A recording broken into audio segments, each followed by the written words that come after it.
A spacecraft is traveling at a speed of 3 times 10 to the 4 kilometers an hour. What is the speed in feet per second? First, we start with our given, which is 3 times 10 to the 4 kilometers an hour. The first goal is to change the kilometers to feet. To do this, I need to multiply by our conversion factor of kilometers to miles. So I'll multiply by 1 mile over 1.609 kilometers. Then changing miles to feet, I'll multiply by our conversion factor of 5,280 feet per 1 mile. Now that we have converted to feet, I want to convert from hours to seconds. To do this, I will multiply by 3,600 seconds per 1 hour.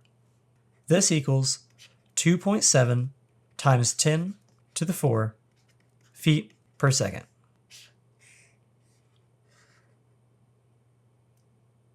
If you found this video helpful, don't forget to leave a like, subscribe, and let me know in the comments what topics you'd like to see next. Thanks for watching.